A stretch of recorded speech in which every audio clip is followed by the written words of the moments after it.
semua cerminan dari kesukaan terhadap bangsa Indonesia. Dan Bung Hatta sendiri adalah orang yang sangat beriman, tapi beliau menetapkan agama itu seperti garam, dirasakan, tapi bukan seperti tisu, dilihat tapi tidak terasa, tapi sebagai tidak. Bandingin yang lain, aneh bukan siapa-siapa. Aduh, gini Bang David nih, sebagai sosok pengusaha yang bergerak di bidang IT, apalagi juga kan familiar dengan masalah koperasi ya. Dan beliau ini kewirausahaan sosial. Iya, kewirausahaan sosial.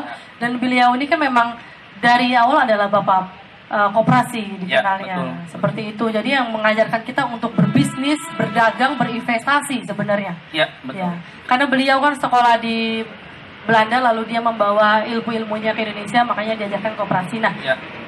Berkaitan dengan hal tersebut, Bang David nih, kalau dari sisi Bang David,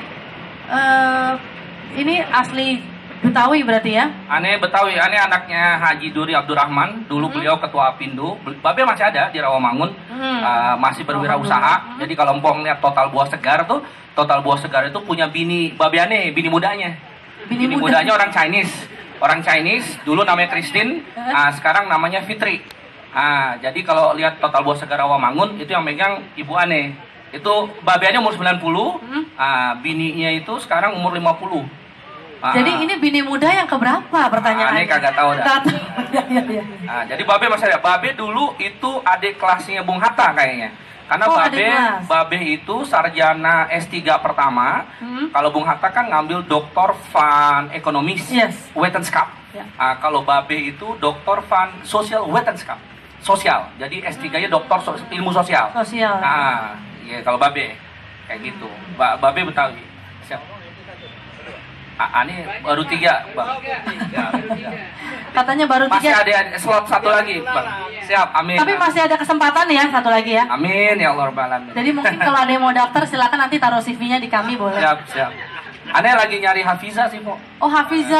Aneh mau nyari Hafiza. Siap. Biar agak berbeda sedikit ya. Ada beda dikit. Iya, ya kan kita bineka tunggal. Tapi Allahu a'lam, Po. Kita kagak tahu.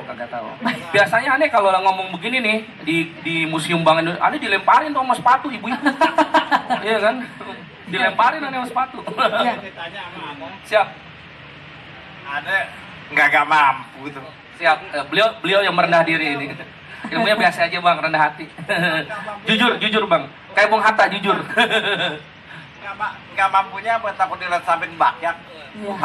Bener Bang. Itu Al Hayat di Kerayat, Bang. Yes. Ya. Jadi gini Bang David, kalau dari perusahaan Bang David sendiri bergerak di bidang IT yang tadi kita sudah ketahui bersama ya, sebenarnya kan ini mengangkat juga masalah koperasi, kewirausahaan, rakyat terutama ya kan. Nah ini gimana Bang David bisa melihat dari sosok Bung Hatta ini terutama di bidang koperasinya ini, apa yang bisa kita diambil dari sosok Bang Hatta untuk dijadikan contoh dalam bidang usaha Bang David nih, gimana kira-kira? Ya, makasih Po. Pertama-tama kita pantun dulu ya Bang ya. Karena kalau dari Betawi kagak ada pantun, kagak cocok ya nggak Be? Ini pantun Jawarane nih Be. Burung duri, burung tekukur, ade mandi jangan sampai nyemplung ke sumur. Nyok kita mari mulai diskusi ini dengan bersyukur agar hati menjadi makmur. Makasih. Jadi gini Po, jujur aja aneh ini bukan siapa-siapa. Kita Betawi kan terkenal males gitu ya. Kalau aneh udah rajin, nih Jakarta udah aneh kuasain. Serius. Cuman aneh males. Saking malesnya kita sekolah di Belgia, bukan Belaga Gila nih, Belgia. Jadi aneh satu-satunya anak Betawi yang masih bisa ngomong Inggris, Prancis, Belanda. Jadi kalau aneh inget dulu zaman kuliah di Belgia itu, dosen aneh selalu bilang, mungkin Bung Hatta juga almarhum beliau tahu nih, Kierkegaard, beliau selalu ngomong, "Het heden is het verleden en wat worden zal." Jadi sejarah itu adalah produk dari masa lalu dan bahan baku untuk masa depan. Ya, jadi itu Kierkegaard.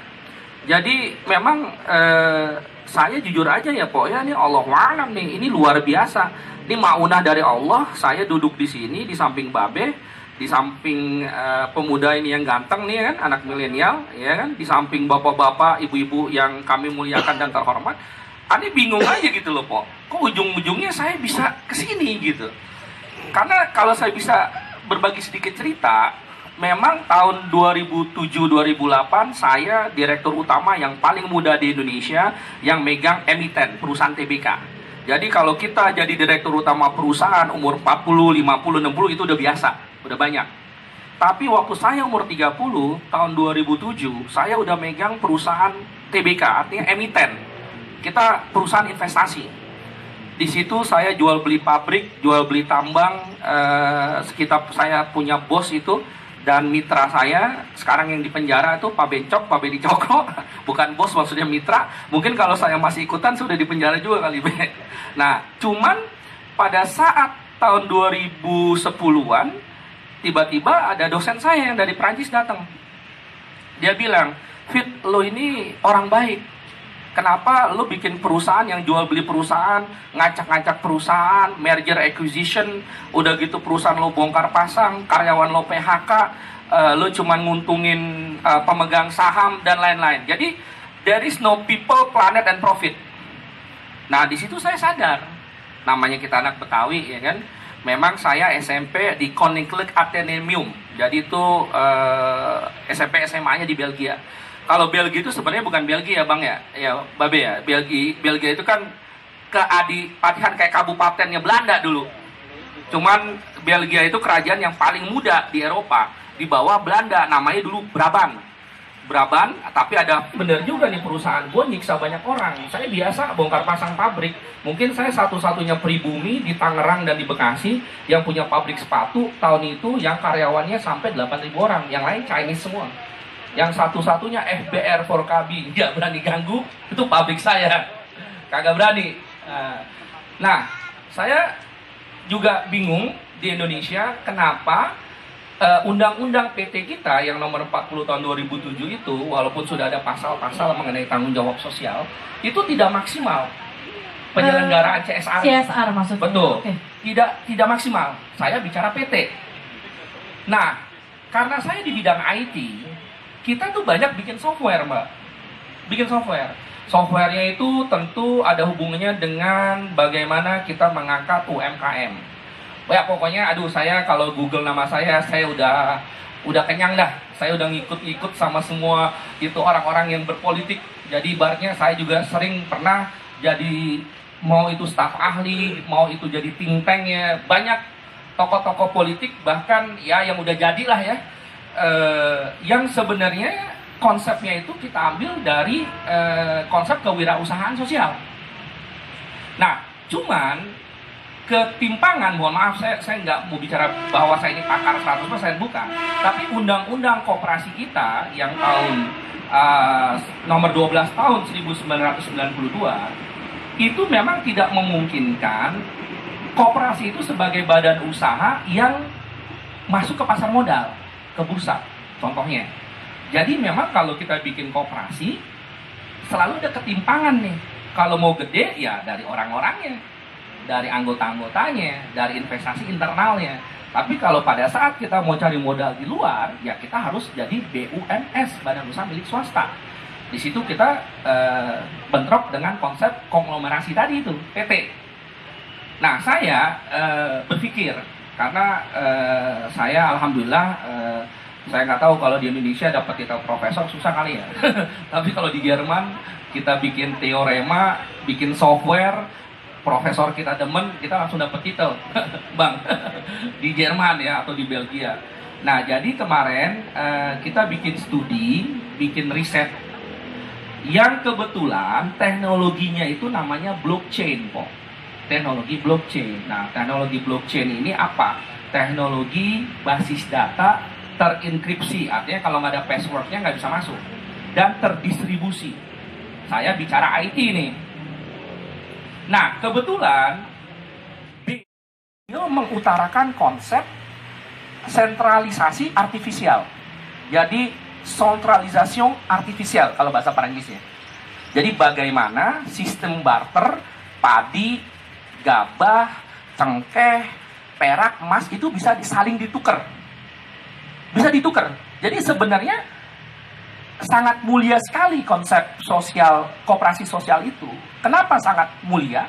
Karena uang tidak dijadikan satu komoditas. Jadi kalau di ekonomi, makanya saya waktu ikut sama beberapa orang-orang politik, saya juga mengundurkan diri. Sebenarnya saya Bung Hatta banget gitu ya. Kalau saya lihat sesuatu yang nggak enak, walaupun saya ditawarin duit, saya mundur. Alhamdulillah, saya punya kelebihan itu. Saya nggak butuh uang gitu. Jadi kalau saya lihat sesuatu yang nggak saya suka, saya mundur. Nah, jadi konsep koperasi sosialnya Bung Hatta itu sebenarnya sama banget kayak konsep koperasi sosialnya Tolstoy ini, yang mencetuskan banyak gerakan-gerakan sosial, kapitalisme sosial juga di Eropa. Cuman masalahnya, untuk kita melakukan satu sentralisasi artifisial, pada saat itu kita nggak punya teknologinya, Pak.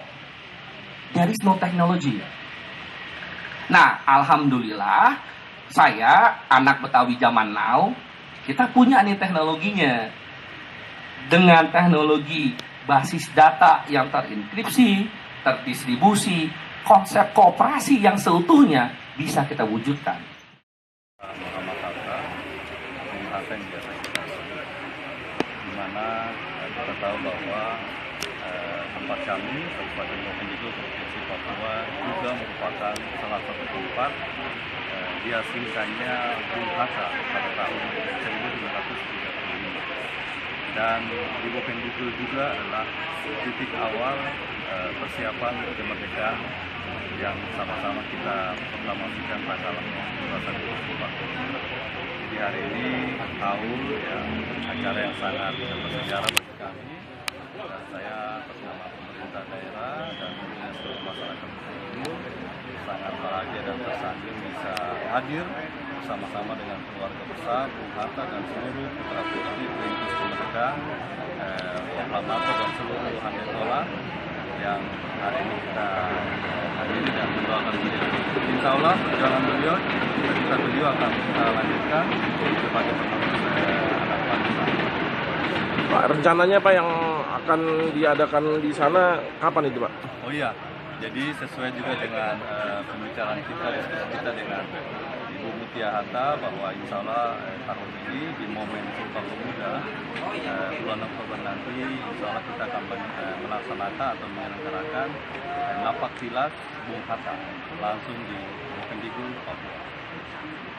Rencananya acara itu akan seperti apa Pak? Bisa dijelaskan? Ya tentunya napak tilas itu kita akan melihat langsung, mendengar langsung di Bovendigul. Kita akan berinteraksi dengan masyarakat sekitar yang memang menjadi saksi sejarah bahwa Bung Hatta pernah diasingkan di Bovendigul.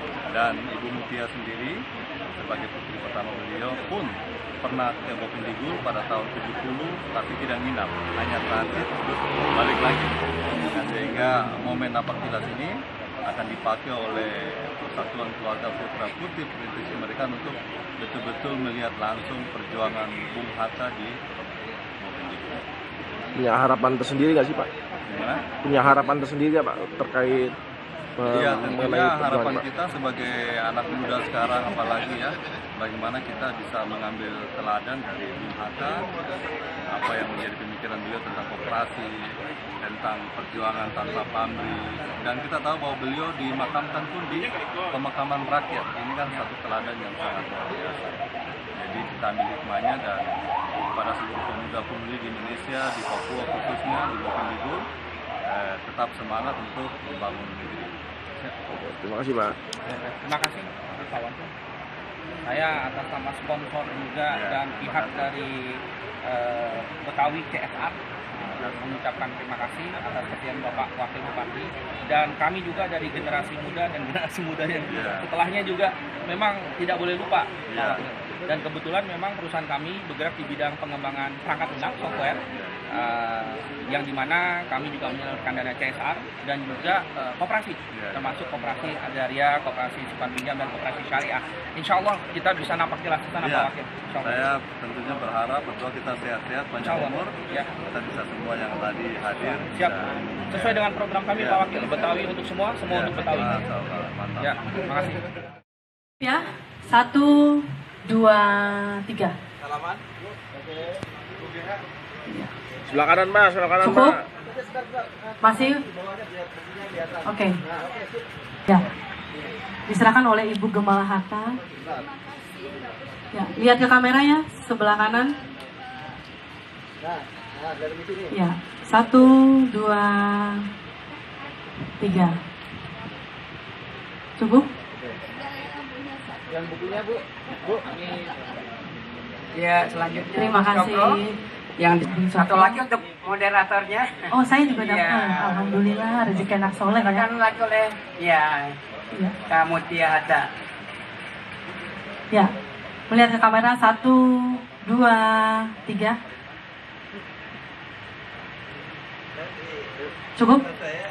Ini kepada saya sendiri ya rupanya. Baik. Wah, spesial saya diberikan oleh Ibu Mutia Hatta langsung. Ini luar biasa kesempatan kali ini. Ini ada buku terbitan terbaru dari Bapak Sayuti ya? Iya, Ya, betul dari sekali. Kompas. Dari Oke. Kompas. Terima kasih. Demikian tadi Bapak Ibu, talkshow kita yang sangat luar biasa dengan 3 narasumber dan juga moderator yang luar biasa. Jangan lupa nanti malam kita akan nonton film bersama ya, sekitar jam 7 sampai sekitar setengah 9. Bintang utamanya itu David Halik dan pemeran Ibu Rami Hatanya Ria Irawan. Ya, sorry Pak, perlu foto bersama Oh, iya, untuk foto semuanya bersama. mungkin ya. Silakan, foto Ya, sekali bersama. lagi untuk foto bersama. David. Foto Termasuk bersama. dengan Ibu Gemala ya. Silakan. Taruh di grup. Ya, boleh semuanya, silakan Pak Edi kita ikutan Pak. Silakan peserta juga bisa ikutan, kita foto bersama. Iya. Kelihatan Pak. Iya. Mungkin para narasumber di depan bisa duduk kali ya? Nggak bisa?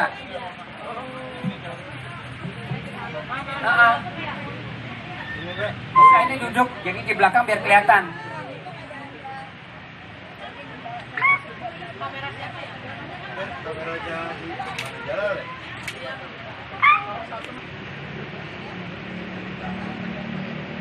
Satu, dua, tiga. Lagi ya, 1, 2, 3.